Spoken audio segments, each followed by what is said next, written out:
Do you want to learn how to use typography to make a bold statement like this?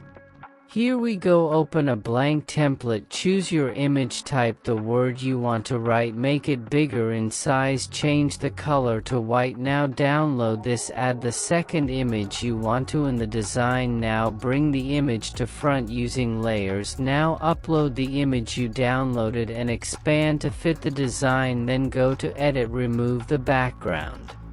Now again click the restore button and use the brush to restore the image you want to. Then come out of it. Now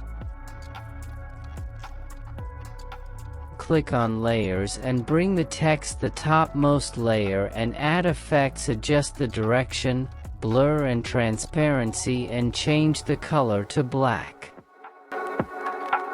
That's it, you are done with it. Thank you for watching and like, share and subscribe.